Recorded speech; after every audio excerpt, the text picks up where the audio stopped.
السلام علیکم، Mirza education academy میں آپ سب کا خوش آمدید ہے۔ آج ہم سیکھنے والے ہیں کمپلیٹ اردو قواعد ان ون ویڈیو۔ سب سے پہلے ہم دیکھیں گے سابقے اور لاحقے۔ سابقے وہ ہوتے ہیں جو ورڈ کے شروع میں لگتے ہیں، جیسے کہ فار ایگزامپل بے رحم، بے خوف، بے چارہ، بے کار، بے لگام۔ لاحقے ورڈ کے بعد میں جو لگتے ہیں وہ لاحقے۔ سابقہ مطلب پہلے، لاحقہ مطلب بعد میں، ورڈ کے بعد میں، جیسی طرح آمیز، زہر آمیز، حسرت آمیز، حکمت آمیز۔ زدہ، خوف زدہ۔ اسی لاحقے کے کچھ اگزامپل: مند، درد مند، غرض مند، آرزو مند۔ دار، دلدار، مالدار، وفادار، خوددار، جاندار۔ اسی طرح سے محاورے اور اس کے مطلب: جنگل میں منگل ہونا، ویرانے میں خوشی آنا، بچے بچے کی زبان پر ہونا، ہر طرف مشہور ہو جانا، پھول جھڑیاں چھوڑنا، ہنسی کی باتیں کرنا۔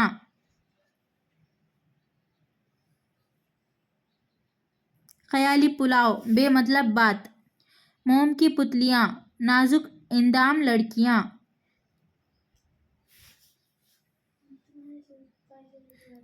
اسی طرح سے نظم، اردو میں نظم کی کتنی قسمیں ہیں؟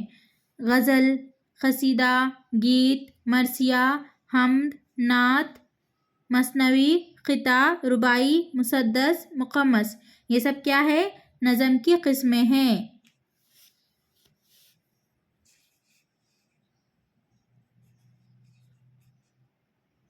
اب ہم دیکھیں گے کچھ متضاد الفاظ، جیسے کہ عزت۔ عزت کے متضاد کیا ہوں گا؟ ذلت، آسان، مشکل، داخل، خارج، طلوع، غروب۔ سفید، سیاہ، ظالم، مظلوم، شریف، رذیل، تلخ، شیریں، اول، آخر، کانٹا، پھول، وفا، جفا، ادنیٰ، اعلیٰ، سرما، گرما۔ رحمت، زحمت۔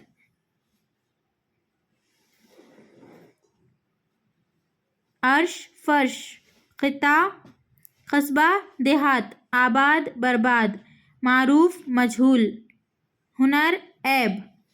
زیادہ تر کلاس 10 بورڈ ایگزام میں 4 صنعتیں پوچھی جاتی ہے: صنعت تضاد، صنعت تلمیح، صنعت مبالغہ اور صنعت تجنیس۔ صنعت تضاد کسے کہتے ہیں؟ جس میں ایسے الفاظ استعمال ہو جو ایک دوسرے کی ضد ہو۔ فار ایگزامپل آج نہیں تو کل نکلے گا، ہر مسئلے کا حل نکلے گا۔ مطلب آج کل یہ کیا ہے؟ ایک دوسرے کی ضد ہے۔ مسئلہ، حل ایک دوسرے کی ضد ہے۔ بس آپ کو کی پوائنٹس یاد رکھنے ہیں: آج کل، مسئلہ، حل۔ ضد الفاظ ہوں گے تو صنعت تضاد۔ اسی طرح صنعت تلمیح، کسی مشہور واقعے، شخص، مقام، روایت کی طرف اشارہ کیا جاتا ہے۔ صنعت تلمیح میں کیا کیا جاتا ہے؟ جو تاریخی واقعہ ہے اس کی طرف ذکر کیا جاتا، جیسے کہ آگ ہے، اولاد ہے، ابراہیم ہے، نمرود ہے۔ کیا کس کو، پھر کسی کا امتحان مقصود ہے۔ اس کے اندر ایک تاریخی واقعے کا ذکر کیا گیا ہے جو ابراہیم علیہ السلام کا ہے، نمرود کا واقعہ ہے۔ تو ایسا کوئی بھی تاریخی واقعہ جس میں نظر آئے آپ کو، جس شعر میں، اس کے ڈائریکٹ اس کا آنسر کیا ہوگا؟ صنعت تلمیح۔ صنعت تلمیح میں کون سے الفاظ استعمال ہوتے؟ مشہور واقعہ، شخص، مقام، روایت یا کسی بھی تاریخی واقعے کی طرف اشارہ کیا جاتا۔ اس کا دوسرا اگزامپل ہے: یوسف کی طرف پھینک دیا بھائیوں نے کنویں میں۔ مطلب یوسف علیہ السلام کا یہ واقعہ ہے جس میں انہیں کنویں میں بھائیوں نے پھینک دیا تھا۔ یہ ایک بھی لائن سے اپن پہچان سکتے۔ مطلب جو بھی خلفائے راشدین ہے یا نبی کریم کے جو بھی اپنے کو شعر دکھا، اس کے اندر سمجھ جانے کا کچھ نہ کچھ تاریخی واقعہ ہے، کیونکہ نبی تو ابھی ایگزسٹ نہیں کرتے، نہ دنیا میں ہے نہیں وہ، تو جو ہے تو وہ بھی تاریخ میں ہے، تو اس کا کون سا آئے گا؟ صنعت تلمیح۔ اسی طرح سے صنعت تجنیس، اس میں کلام میں 2 یا 2 سے زائد الفاظ استعمال ہو، تلفظ یا املے میں ایک جیسے ہو لیکن معنی کے اعتبار سے الگ ہو۔ مطلب کوئی 2 الفاظ ایک جیسے ہو لیکن اس کے معنی الگ نکلے۔ ایک جیسے الفاظ کا 2 بار استعمال ہو لیکن اس کے معنی الگ ہو، جیسے کہ گلے ملتے تھے جتنے گلے تھے بھول گئے۔ حق تو یوں ہے کہ حق ادا نہ ہو۔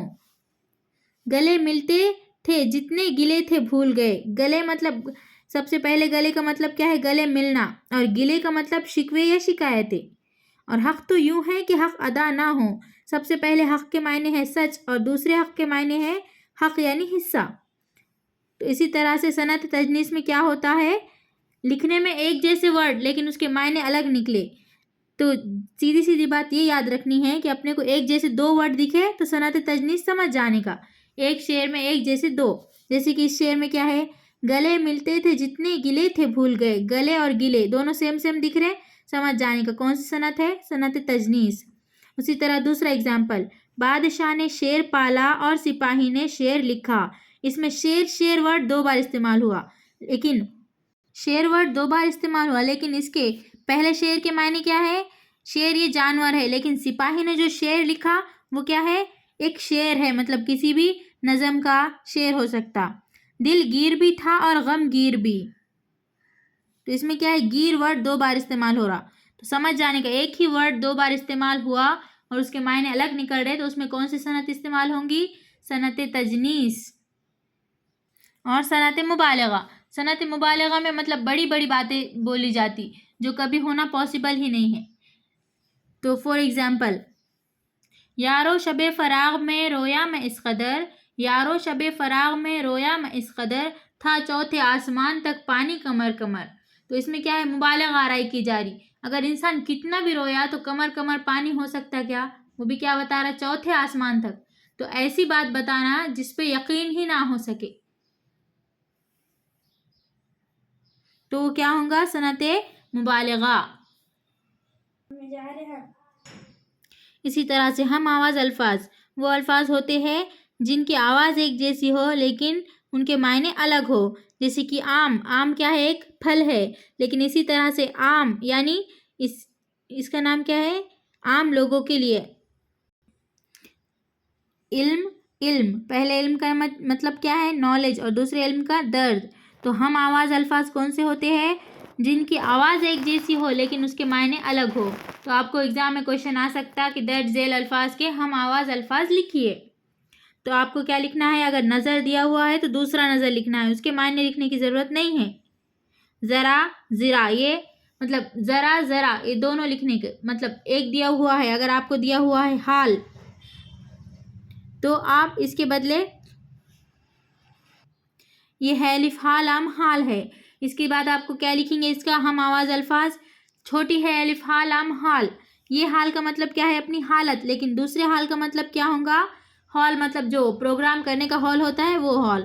یہ سین الف 7 تے 7، اس کا مطلب کیا ہے؟ 7 نمبر، لیکن اسی طرح سین الف سا تے دو چشمے ہے 7، یہ 7 کیا ہوگا؟ ایک دوسرے کا ساتھ۔ اسی طرح آپ کو کیا لکھنے ہیں؟ اس کے ہم آواز الفاظ لکھنے ہیں جس کی آواز ایک جیسی ہو۔ ہم آواز الفاظ کون سے ہوتے ہیں؟ جس کی آواز ایک جیسی ہو لیکن معنی کے اعتبار سے الگ ہو، اسے کیا کہتے ہیں؟ ہم آواز الفاظ۔ اور پھر درج ذیل جملوں میں مفرد، مرکب اور مخلوط جملوں کی شناخت کیجیے، ایسا ایک کویشچن آئے گا تو اس میں آپ کو یاد کیا رکھنا ہے؟ مفرد جملہ وہ ہوتا ہے جس میں صرف ایک ہی خیال ہو، مطلب ایک جملہ رہا سادہ جملہ تو اس کا کون سا آئے گا؟ مفرد جملہ۔ جیسے کہ احمد اسکول گیا، یہ کیا ہے؟ مفرد جملہ ہے۔ فرمان اسکول گیا، یہ کیا ہے؟ مفرد جملہ ہے۔ اسی طرح سے مرکب جملہ کیا ہوگا؟ اپنے جملے میں دو یا دو سے زیادہ جملے اور وہ ہم پایا ہو، برابر درجے کے ہو، مطلب جس کے اندر دو جملے آئیں گے یا دو سے زیادہ جملے آئیں گے وہ کون سا آئے گا؟ مرکب جملہ، جس میں کیا کیا استعمال ہوئے گا؟ اور، لیکن، مگر، یا، بلکہ، نیز، مطلب ایک جملے کے بعد یہ ورڈ استعمال ہوگا اور اگلا جملہ آئے گا۔ جیسے کہ فور ایگزامپل، انہوں نے کسی درزی سے شیروانی کی طرح سیکھ لی اور درزی کا قصہ ہی پاک ہو گیا۔ تو یہ کیا ہوگا؟ مرکب جملہ، جس کے اندر دو جملے ہو، دو الگ الگ جملے ہو اور وہ اور، لیکن، یا پھر مگر، یا، بلکہ وغیرہ کی نیز کی وجہ سے جڑے ہوئے ہو، وہ کیا رہیں گے؟ مرکب جملہ۔ اور مخلوط جملہ کسے کہتے ہیں؟ ایسے جملے جس میں ایک مرکزی جملہ ہو اور ایک یا زیادہ تابع جملے ہو۔ تابع جملہ اکیلا مطلب نہیں دیتا، مثلا کہ، کیونکہ، اگر، جب، جو، تاکہ، حالانکہ۔ اس کے اندر کیا ہوگا کہ جملے تو دو رہیں گے لیکن الگ اس کا کوئی مطلب نہیں نکلیں گا۔ جیسے کہ میں جانتا ہوں کہ وہ سچ بول رہا ہے، تو اس میں میں جانتا ہوں یہ ایک جملہ نہیں ہوتا، اس میں کوئی نہ کوئی فاعل ہونا یا پھر کوئی فعل ہونا جس میں کچھ کام بتایا جا رہا ہو تو وہ جملہ ہوگا. لیکن جس کے معنی نہیں نکالے وہ کیا ہے؟ تابع جملہ ہے. اگر دو تابع جملے رہے اور ایک دوسرے کو کنیکٹ کر کے وہ میننگ فل ورڈ بنا رہے، میننگ فل سینٹینس بنا رہے، تو وہ ہوگا مخلوط جملہ. کیا یاد رکھیں گے؟ مرکب جملہ جس میں صرف ایک ہی فعل اور ایک ہی فاعل ہو، مطلب کام کرنے والا بھی ایک ہو اور کام ایک ہو، وہ کیا ہے؟ مرکب. اور جس کے اندر دو جملے ہیں وہ، جس کے اندر دو یا دو سے زیادہ جملے ہیں وہ مفرد جملہ. اور مخلوط جملہ کون سا؟ جو اپنے آدھے جملے میں اپنا معنی مکمل نہیں کرتا.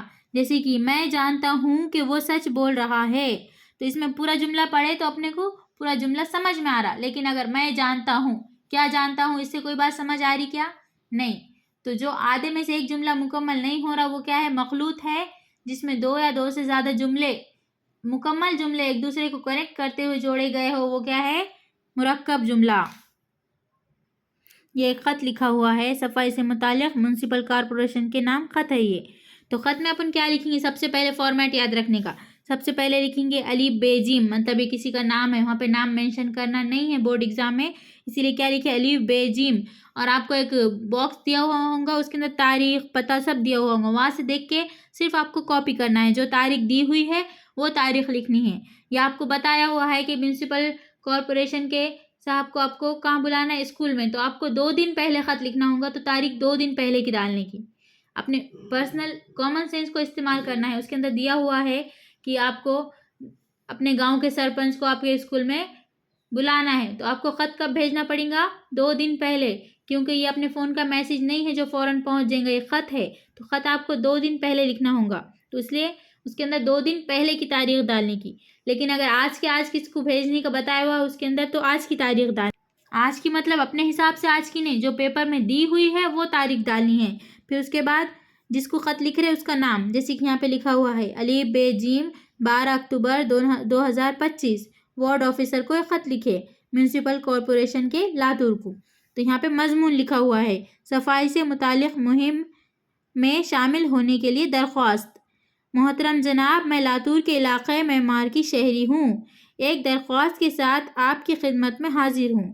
ہمارے علاقے میں ایک صفائی مہم شروع کی گئی ہے جو کہ زارون فاؤنڈیشن لاتور کی پیشکش ہے. جبکہ ہم جانتے ہیں صفائی